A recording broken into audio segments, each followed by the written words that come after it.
নমস্কাৰ কক্ষালৈ স্বাগতম মই দৰ্শনা তালুকদাৰ আজি আমি পঢ়িম সপ্তম শ্ৰেণীৰ সমাজ বিজ্ঞানৰ পাঠ অৰ্থনৈতিক উন্নয়নত চৰকাৰৰ ভূমিকা এই পাঠটিৰ প্ৰথম অংশ আজি আমি পঢ়িম ইয়াত চৰকাৰৰ ভূমিকা অৰ্থনৈতিক উন্নয়নত কেনে ধৰণৰ হয় সেই বিষয়ে পঢ়িম বলাচোন ছাত্ৰ-ছাত্ৰীসকল আমি পাঠটি আৰম্ভ কৰোঁ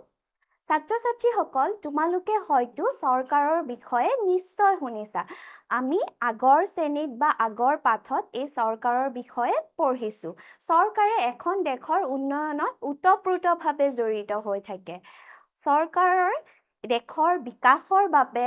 আৰু বা সামগ্ৰিক বিকাশৰ বাবে চৰকাৰ জড়িত হৈ থাকে সেয়েহে চৰকাৰক কি বুলি কোৱা হয় চৰকাৰক এখন দেশৰ সাংগঠনিক মুৰব্বী বুলি কোৱা হয় আৰু চৰকাৰে দেশৰ সকলো কাম চোৱা-চিতা কৰে লগতে জনসাধাৰণৰ কল্যাণ আৰু উন্নয়নৰ প্ৰতি চৰকাৰ দায়বদ্ধ হৈ থাকে জনসাধাৰণক কেনেকৈ উন্নয়ন কৰিব পাৰি বা জনসাধাৰণৰ কেনেকৈ কল্যাণ সাধন কৰিব পাৰি তাৰ বাবে কেৱল চৰকাৰ দায়বদ্ধ হৈ থাকে চৰকাৰৰ মূল লক্ষ্য হ'ল জনসাধাৰণৰ সামগ্ৰিক উন্নয়ন আৰু বিকাশ কৰা দেশ এখনৰ জনসাধাৰণৰ সামগ্ৰিক উন্নয়ন আৰু বিকাশ কৰাই হৈছে চৰকাৰৰ মূল লক্ষ্য কেন্দ্ৰীয় চৰকাৰ বা ৰাজ্যিক চৰকাৰ এই দুই প্ৰকাৰৰ চৰকাৰৰে মূল লক্ষ্য হ'ল জনসাধাৰণৰ সামগ্ৰিক বিকাশ কৰা সেয়েহে দেশৰ উন্নয়নৰ আৰু কল্যাণৰ চিন্তা অগ্ৰাধিকাৰ দি চৰকাৰে এনে কিছুমান কাম কৰিব লাগে যিয়ে ভৱিষ্যতে দেশখনক বিশ্বৰ আন উন্নত দেশবোৰৰ লগত খোজ মিলাব পৰাকৈ সমৰ্থ কৰি তোলে চৰকাৰে এনে কিছুমান কাম কৰিব লাগে যিয়ে সেই দেশখনক আন দেশৰ লগত একেলগে খোজ মিলাব পৰাকৈ সমৰ্থ কৰি তোলে চৰকাৰৰ কামবোৰ এনেকুৱা হয় হ'ব লাগে যাতে ভৱিষ্যতে দেশখন উন্নতিৰ পথত আগবাঢ়ি যাব পাৰে এতিয়া আমি অৰ্থনৈতিক উন্নয়ন কি অৰ্থনৈতিক উন্নয়নৰ লগত আন্তঃগাঁথনি কেনে ধৰণে জড়িত হৈ থাকে তাৰ বিষয়ে পঢ়ো আহা আন্তঃগাঁথনি উন্নয়ন দেশ এখনৰ আন্তঃগাঁথনি মজবুত নহলে উন্নয়নমূলক কামবোৰ সমাধান বা বিকাশ হ'ব নোৱাৰে যদি দেশ এখনৰ আন্তঃগাঁথনি মানে দেশ এখনৰ বুনিয়াদী কামবোৰেই যদি মজবুত নহয় তেতিয়া দেশখনৰ কোনো উন্নয়নমূলক কাম বিকাশ নহয় বা বিকাশ হ'ব নোৱাৰে সেয়েহে চৰকাৰে আন্তঃগাঁথনিমূলক কাম-কাজত অধিক গুৰুত্ব দিয়ে চৰকাৰে সদায় আন্তঃগাঁথনিটো যাতে মজবুত কৰিব পাৰে তাৰ ওপৰতহে বেছি গুৰুত্ব দিব লাগে বা চৰকাৰে বেছি গুৰুত্ব দিয়ে অৰ্থনৈতিক উন্নয়নৰ মৌলিক উপাদানসমূহ হ'ল অৰ্থনৈতিক উন্নয়নৰ কিছুমান উপাদান আছে সেইবোৰ হ'ল চোৱা ৰাস্তা-ঘাট আমাৰ দেশৰ ৰাস্তা-ঘাটবোৰ ভাল কৰা অৰ্থনৈতিক উন্নয়ন হ'ব কাৰণে ৰাস্তা-ঘাট বা যাতায়াত ব্যৱস্থাটো আমাৰ দেশৰ ভাল হ'ব লাগিব আৰু মৌলিক উপাদানৰ ভিতৰত আছে ৰাস্তা-ঘাট দলং গৃহ যাতায়াত ব্যৱস্থা যোগাযোগ ব্যৱস্থা জলসিঞ্চন খোৱা পানী চিকিৎসালয় বিদ্যালয় বিজুলী যোগান আৰু টেলিফোন সেৱা এই মৌলিক উপাদান কেইটা যদি বিকাশ হয় এখন দেশত তেতিয়া সেই দেশখন অৰ্থনৈতিক উন্নয়নৰ ফালে আগবাঢ়িব আৰু এই মৌলিক উপাদান কেইটা বিকাশ কৰিবৰ বাবে আমাক আন্তঃগাঁথনিৰ প্ৰয়োজন হয় এই উপাদানসমূহক আন্তঃগাঁথনিগত সুবিধা বুলি জনা যায় আমি যে মৌলিক উপাদান কেইটা পঢ়িলো সেই কেইটা কি বুলি জনা যায় আন্তঃগাঁথনিগত সুবিধা বুলিও জনা যায় আন্তঃগাঁথনি মানে হৈছে কোনো কাৰ্য কৰিবৰ বাবে বুনিয়াদী আৰু অত্যন্ত আৱশ্যকীয় সা-সুবিধা যি অবিহনে অৰ্থনৈতিক উন্নয়ন সম্ভৱ হ'ব নোৱাৰে আন্তঃগাঁথনি মানে হৈছে যিকোনো এটা কাম-কাজ কৰিবলৈ তাৰ যিটো বুনিয়াদ আৰু আৱশ্যকীয় সুবিধা যাৰ অবিহনে সেই অৰ্থনৈতিক উন্নয়নৰ কামটো কৰিব নোৱাৰে অৰ্থনৈতিক উন্নয়নৰ বাবে আন্তঃগাঁথনি অতি প্ৰয়োজনীয় আন্তঃগাঁথনিসমূহ উন্নত হোৱাটো অতি প্ৰয়োজন কিহৰ বাবে দেশ এখনৰ অৰ্থনৈতিক উন্নয়নৰ বাবে সেইবাবে চৰকাৰে প্ৰধান কাম হিচাপে দেশৰ আন্তঃগাঁথনি উন্নত কৰাৰ প্ৰচেষ্টা হাতত লয় যাতে কৃষি উদ্যোগ সেৱাকে ধৰি সকলো দিশৰ কাম সফলতাৰে সম্পন্ন কৰিব পাৰে এখন দেশৰ চৰকাৰৰ প্ৰধান কাম এয়াই যে কি দেশখনৰ আন্তঃগাঁথনি উন্নত কৰা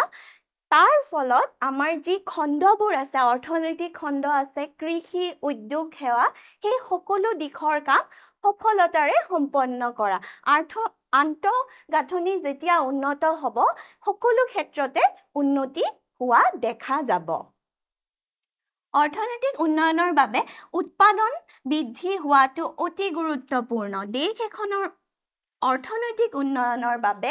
দেশখনৰ উৎপাদন বৃদ্ধি হোৱাটো অতি প্ৰয়োজনীয় উৎপাদন বৃদ্ধি হ'লেহে অৰ্থনৈতিক উন্নয়ন হোৱা দেখা যায় অধিক উৎপাদনৰ ফলত দেশখনৰ উপাৰ্জন বৃদ্ধি হয় বা আয় বৃদ্ধি হয় যেতিয়া বস্তু বা সামগ্ৰীসমূহ বা সেৱাসমূহ অধিক উৎপাদন হ'ব তেতিয়া কি হ'ব দেশৰ উপাৰ্জন বৃদ্ধি হ'ব বা আয় বৃদ্ধি হ'ব লগতে দেশৰ উপাৰ্জন বৃদ্ধি হোৱা মানে চৰকাৰৰ উপাৰ্জনো বৃদ্ধি হ'ব ৰাষ্ট্ৰীয় আয় বৃদ্ধি হোৱা মানে দেশ এখন উন্নতিৰ পথত অগ্ৰসৰ হোৱা সকলো দেশৰে ৰাষ্ট্ৰীয় আয় থাকে আৰু যেতিয়া ৰাষ্ট্ৰীয় আয় বৃদ্ধি হয় তেতিয়া দেশ এখন উন্নতিৰ পথত আগুৱাই যায় আৰু ৰাষ্ট্ৰীয় আয় যদি কমি যায় দেশ এখন উন্নতিৰ পথত আগুৱাব নোৱাৰে সেয়েহে আমাৰ সকলোৰে এক কৰ্তব্য হ'ল ৰাষ্ট্ৰীয় আয় বৃদ্ধি কৰাটো মানে দেশ এখনৰ উপাৰ্জন বৃদ্ধি কৰাটো তেতিয়াহে আমাৰ ভাৰতবৰ্ষখন আন উন্নত ৰাষ্ট্ৰৰ লগত একেলগে খোজ মিলাব পাৰিব এতিয়া পঢ়ো আহা আমি বিজ্ঞান আৰু প্ৰযুক্তিবিদ্যাৰ কথা বিজ্ঞান আৰু প্ৰযুক্তিবিদ্যাই অৰ্থনৈতিক উন্নয়নত ওতঃপ্ৰোতভাৱে জড়িত হৈ থাকে বিজ্ঞান আৰু প্ৰযুক্তিৰ অগ্ৰগতিয়ে সমগ্ৰ বিশ্বকে প্ৰভাৱিত কৰিছে হয়নে ছাত্ৰ-ছাত্ৰীসকল আজিকালি বিজ্ঞান আৰু প্ৰযুক্তিৰ উন্নতিৰ ফলত সমগ্ৰ বিশ্বখন প্ৰভাৱিত হৈছে নে নাই নিশ্চয় হৈছে বিজ্ঞান আৰু প্ৰযুক্তিৰ উন্নতিৰ বাবে আমি সকলো কাম ভালকৈ কৰিব পৰা হৈছো নিয়াৰিকৈ কৰিব পৰা হৈছো আৰু বিজ্ঞান আৰু প্ৰযুক্তিৰ উন্নতিৰ বাবে বা অগ্ৰগতিৰ বাবে গ্ৰামাঞ্চল আৰু চহৰ অঞ্চলসমূহ দ্ৰুত গতিত পৰিৱৰ্তন হৈছে আজিৰ পৰা 10 বছৰ আগতে অসমৰ যেনেকুৱা পৰিস্থিতি আছিল বা অসমৰ গাঁওসমূহ যেনেকুৱা আছিল হয়তো এতিয়া তাতকৈ বহুত পৰিৱৰ্তন হৈছে আৰু সেই পৰিৱৰ্তন কিহৰ কাৰণে হৈছে বিজ্ঞান আৰু প্ৰযুক্তিবিদ্যাৰ অগ্ৰগতিৰ কাৰণে আৰু এই পৰিৱৰ্তিত পৰিস্থিতিত চৰকাৰে দেশ বা জনকল্যাণৰ স্বাৰ্থত কিছু বিশেষ আঁচনি গ্ৰহণ কৰে যাতে জনসাধাৰণে প্ৰয়োজনীয় সুবিধা লাভ কৰিব পাৰে এনেকুৱা পৰিৱৰ্তিত পৰিস্থিতিত চৰকাৰে জনকল্যাণৰ স্বাৰ্থত কিছুমান বিশেষ আঁচনি কৰে যাতে চৰকাৰৰ দ্বাৰা এই আঁচনিসমূহ প্ৰস্তুত কৰাৰ ফলত জনসাধাৰণে প্ৰয়োজনীয় সুবিধাসমূহ লাভ কৰিব পাৰে এতিয়া পঢ়ো আহা অৰ্থনৈতিক উন্নয়নৰ বিষয়ে অৰ্থনৈতিক উন্নয়নত চৰকাৰে লোৱা পদক্ষেপসমূহ আমি ইতিমধ্যে পঢ়ি আহিছো অৰ্থনৈতিক উন্নয়নত চৰকাৰে এক বিশেষ ভূমিকা পালন কৰে আৰু সেই অৰ্থনৈতিক উন্নয়নত চৰকাৰে কিনো পদক্ষেপ লয় আমি পঢ়ো আহা ইয়াত চোৱা প্ৰথমটো হৈছে যাতায়াত ক্ষেত্ৰ চৰকাৰে প্ৰথমে লোৱা পদক্ষেপটো হৈছে যাতায়াত ক্ষেত্ৰ বা পৰিবহণ ক্ষেত্ৰত তাৰ পিছত আহিব শিক্ষা ক্ষেত্ৰ শিক্ষাৰ মানদণ্ড উন্নত হ'লেহে এখন দেশ উন্নয়নৰ ক্ষেত্ৰত আগবাঢ়ি যাব পাৰে তাৰ পিছত স্বাস্থ্য ক্ষেত্ৰ কৃষি ক্ষেত্ৰ যোগাযোগ ক্ষেত্ৰ আৰু বিদ্যুৎ সেৱা ক্ষেত্ৰ এই ছয়টা দিশত চৰকাৰে পদক্ষেপ লয় উন্নয়নৰ ক্ষেত্ৰত এতিয়া আমি পঢ়ো আহা যাতায়াত ক্ষেত্ৰৰ বিষয়ে এয়া দেখিছা ছবিখনত ইয়াতে যাতায়াত মানে সকলো আমাৰ পৰিবহণ ব্যৱস্থাকে বুজাইছে উন্নয়নৰ এক উল্লেখনীয় বুনিয়াদ হৈছে যাতায়াত ব্যৱস্থা বা যাতায়াত ক্ষেত্ৰ উন্নয়ন হ'বলৈ আমাৰ যাতায়াত ব্যৱস্থা ভাল হ'ব লাগিব তেতিয়াহে এখন দেশৰ উন্নয়ন অগ্ৰগতি হ'ব সমাজৰ উন্নয়ন আৰু অগ্ৰগতিৰ বাবে যাতায়াত ব্যৱস্থা অতি প্ৰয়োজনীয় সমাজ এখন উন্নয়ন হ'বলৈ আৰু প্ৰগতিৰ বাটত আগবাঢ়ি যাবলৈ যাতায়াত ব্যৱস্থা অতি প্ৰয়োজনীয় হয় কৃষি উদ্যোগ সেৱা সকলো খণ্ডত উৎপাদনশীল কাম-কাজসমূহ মূলতঃ উন্নত যাতায়াতৰ ওপৰত নিৰ্ভৰশীল আমাৰ যি অৰ্থনৈতিক খণ্ড আছে কৃষি উদ্যোগ সেৱা আদিৰ যিবোৰ উৎপাদনশীল কাম হয় সেই কাম-কাজবোৰ মূলতঃ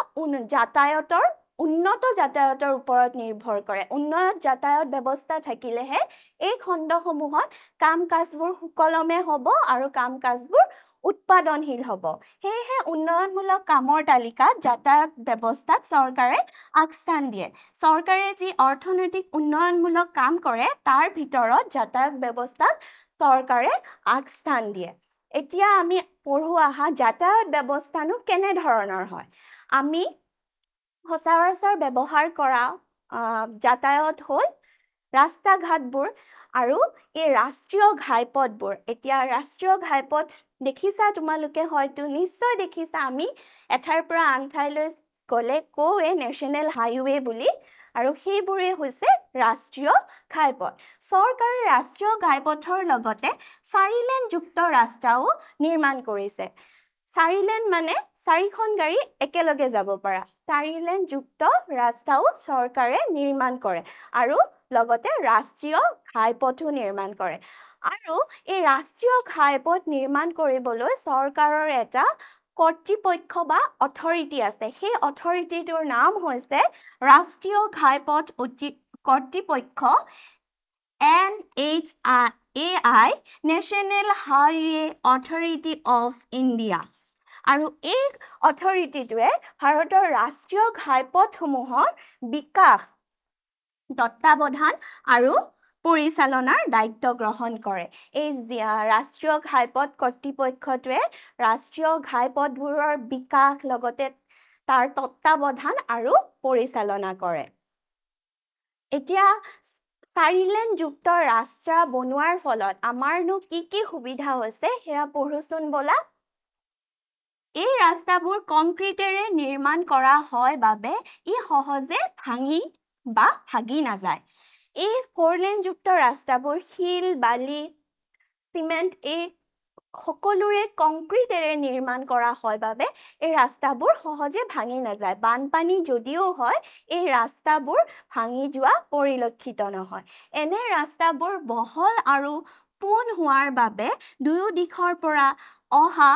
যান-বাহনবোৰৰ গতি সুষম হয় এই 4 লেনযুক্ত ৰাস্তাবোৰ বহল আৰু পোন হয় সেইবাবে দুয়ো ফালৰ পৰা যেতিয়া গাড়ী আহে তেতিয়া এটা সুষম গতিত আগবাঢ়ি যাব পাৰে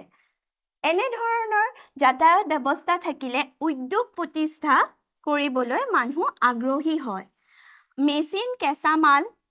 আৰু বিভিন্ন সামগ্ৰীৰ আমদানি আৰু ৰপ্তানি খৰতকীয়া হয় এনে ধৰণৰ যাতায়াত ব্যৱস্থা থাকিলে 4 লেনযুক্ত বা ৰাষ্ট্ৰীয় ঘাইপথ থাকিলে মানুহ উদ্যোগ প্ৰতিষ্ঠা কৰিবলৈ আগ্ৰহী হয় আৰু তেতিয়া মেচিন বস্তু বা সামগ্ৰী প্ৰতিষ্ঠা কৰিবলৈ লগা কেঁচামাল আৰু বিভিন্ন সামগ্ৰীৰ আমদানি আৰু ৰপ্তানি সুকলমে হোৱা দেখা যায় এনে পথ দেশৰ ইমূৰৰ পৰা সিমূৰ সাঙুৰি লয় আৰু একেবাৰে ভিতৰুৱা অঞ্চলৰ ৰাস্তাবোৰ এই পথৰ লগত সংযোজিত হোৱাৰ বাবে যাতায়াতৰ ক্ষেত্ৰত কোনো অসুবিধা নাথাকে এই ৰাষ্ট্ৰীয় ঘাইপথ বা 4 লেনযুক্ত পথবিলাকে দেশৰ ইমূৰৰ পৰা সিমূৰলৈ সাঙুৰি লয় লগতে ভিতৰুৱা অঞ্চল যিবোৰ আছে সেইবোৰৰ পথবোৰো এই পথবোৰৰ লগত সংযোজিত কৰা হয় আৰু তাৰ বাবে আমাৰ যাতায়াত ব্যৱস্থা সুচল হৈ পৰে যাতায়াত ব্যৱস্থাত কোনো অসুবিধা নাথাকে এতিয়া চৰকাৰৰ অকল 4 লেনযুক্ত ৰাস্তাই যে নিৰ্মাণ কৰিছে সেয়া নহয় দেশৰ বিভিন্ন প্ৰান্তৰ ৰেলপথ নদীবোৰ সংযোগী দলং বাছ সেৱা আদি নিৰ্মাণ কৰি যাতায়াত ব্যৱস্থা অধিক উন্নত আৰু আধুনিক কৰি তুলিছে চৰকাৰে অকল ৰাষ্ট্ৰীয় ঘাইপথে নিৰ্মাণ কৰা নাই তাৰ লগতে নদীবোৰ সংযোগী দলং ৰেলপথ বিমান সেৱা বাছ সেৱা এইবোৰো নিৰ্মাণ কৰি আমাক যাতায়াতৰ সুবিধা কৰি দিছে দেশৰ জনসাধাৰণৰ যাতায়াত যাতে সুকলমে কৰিব পাৰে তাৰ বাবে সুবিধা কৰি দিছে গ্ৰাম্য যাতায়াত ব্যৱস্থাৰ উন্নতিৰ বাবেও চৰকাৰে বিভিন্ন আঁচনি গ্ৰহণ কৰিছে গাঁও অঞ্চলৰ যাতায়াত ব্যৱস্থাৰ উন্নতিৰ বাবেও চৰকাৰে বিভিন্ন আঁচনি গ্ৰহণ কৰা দেখা গৈছে 2021 চনৰ তথ্য অনুসৰি 62 লাখতকৈও অধিক পথ দৈৰ্ঘ্যৰ সৈতে ভাৰতে ৰোড নেটৱৰ্কৰ ক্ষেত্ৰত বিশ্ব ৰেংকত দ্বিতীয় স্থান লাভ কৰিছে 2021 চনত তথ্য অনুসৰি 62 লাখতকৈও অধিক পথ দৈৰ্ঘ্যৰ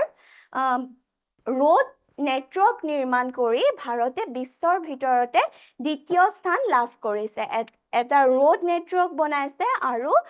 সেইবাবে ভাৰতে বিশ্বৰ ভিতৰত দ্বিতীয় স্থান লাভ কৰিছে আৰু কিমান চনৰ তথ্য অনুসৰি 2021 চনৰ তথ্য অনুসৰি এই দৈৰ্ঘ্য প্ৰায় 1.37 লাখ কিলোমিটাৰ ৰাষ্ট্ৰীয় ঘাইপথ 1.77 লাখ কিলোমিটাৰ এক্সপ্ৰেছ হাইৱে আৰু অন্যান্য ৰাজ্যিক আৰু জিলা পৰ্যায়ৰ পথক সামৰি লৈছে এই যে ৰোড নেটৱৰ্কটো বনাইছে চৰকাৰে তাৰে দৈৰ্ঘ্য প্ৰায় 1.37 লাখ ৰাষ্ট্ৰীয় ঘাইপথ তাত সোমাই আছে লগতে 1.77 লাখ কিলোমিটাৰ এক্সপ্ৰেছ আৰু লগতে ৰাজ্যিক আৰু জিলা পৰ্যায়ৰ পথকো এই ৰোড নেটৱৰ্কে সামৰি লৈছে এতিয়া জানি থৈ আহা আমাৰ অসমত এতিয়া 39 টা ৰাষ্ট্ৰীয় ঘাইপথ আছে লগতে এই ঘাইপথসমূহে ৰাজ্যখনৰ 39.46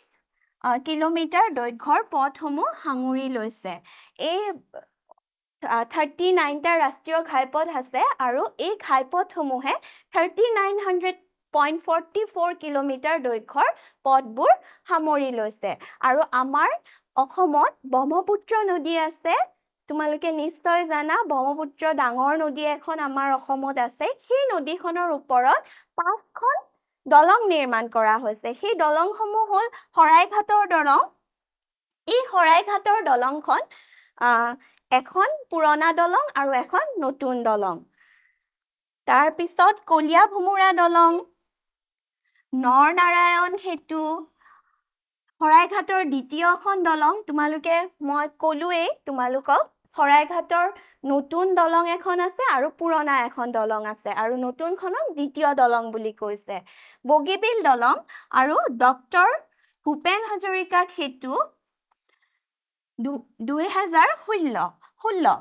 ভাৰতৰ ভিতৰত পানীৰ ওপৰত নিৰ্মিত আটাইতকৈ দীঘল দলং এই ভূপেন হাজৰিকা সেতুখন ভাৰতৰ ভিতৰত পানীৰ ওপৰত নিৰ্মিত আটাইতকৈ ডাঙৰ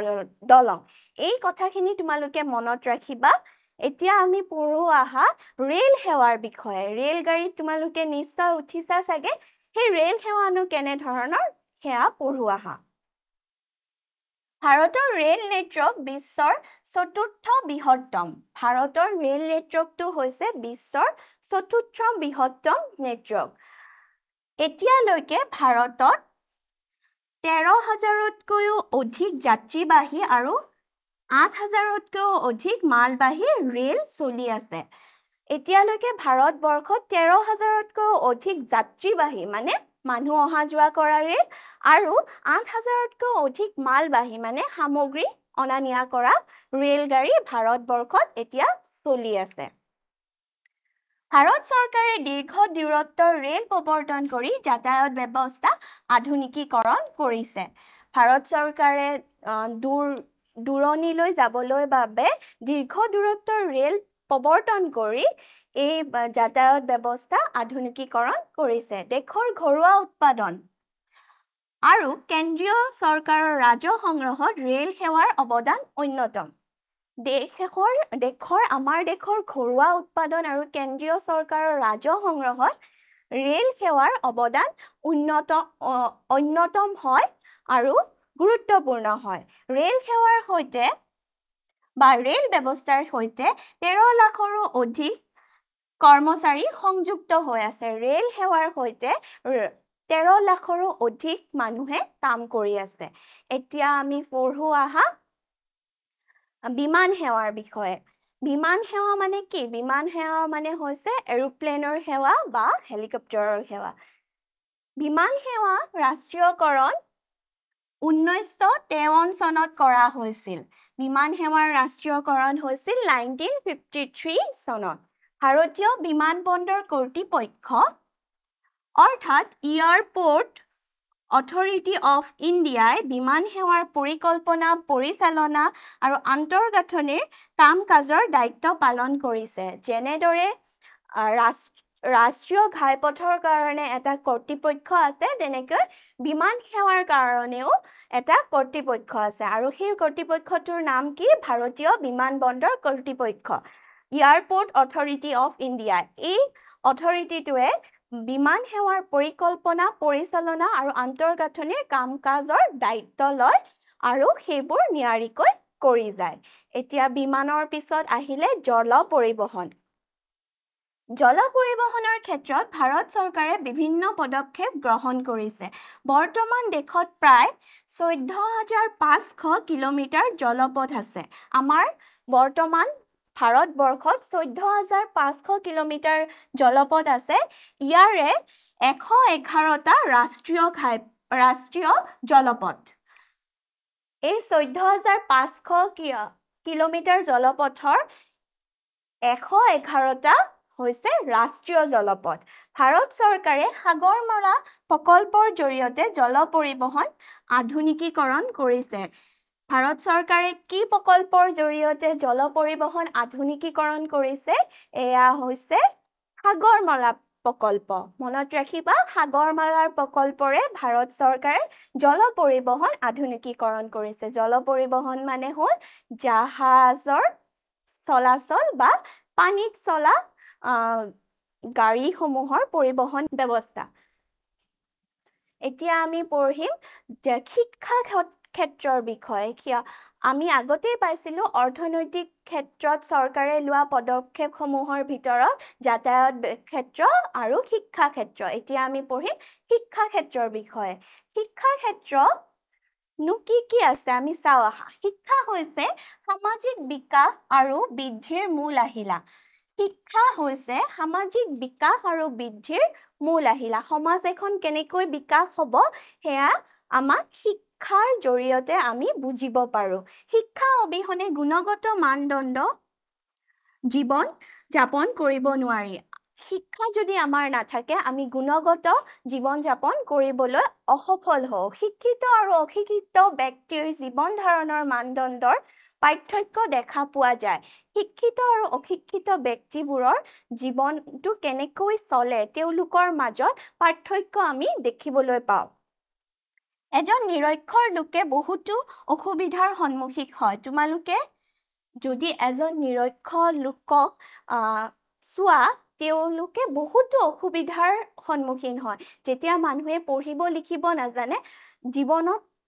কৰা সৰু সৰু কামবিলাকৰ প্ৰতিও তেওঁলোকৰ অসুবিধাৰ সন্মুখীন হোৱা দেখা যায় আৰু নিৰক্ষৰতা সামাজিক ৰোগ বুলি কৈছে বা সামাজিক ব্যাধি বুলি গণ্য কৰা হয় কাৰণ ইয়াৰ ফলত মানুহ অন্ধবিশ্বাস কুসংস্কাৰৰ বলি হৈ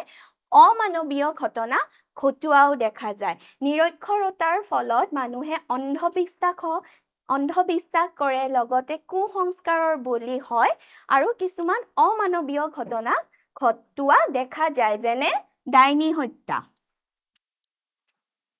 চৰকাৰ আৰু জনসাধাৰণৰ উভয়ে লগ লাগি কাম কৰি এনে কুঅভ্যাস দূৰ কৰিব লাগে চৰকাৰ আৰু জনসাধাৰণ আমি সকলোৱে লগ লাগি শিক্ষাৰ জৰিয়তে এনেবোৰ কুঅভ্যাস আমি দূৰ কৰিব লাগে আৰু মানুহক শিক্ষা দিব লাগে নিৰক্ষৰ মানুহবোৰক আমি শিক্ষা দিব লাগে আমাৰ ভাৰত চৰকাৰে শিক্ষাৰ অধিকাৰ আইন 2009ৰ অধীনত জাতি বৰ্ণ ধৰ্ম লিংগ নিৰ্বিশেষে 6 বছৰৰ পৰা 14 বছৰ বয়সৰ শিশুৰ বাবে প্ৰাথমিক শিক্ষা বিনামূলীয়া আৰু বাধ্যতামূলক কৰিছে।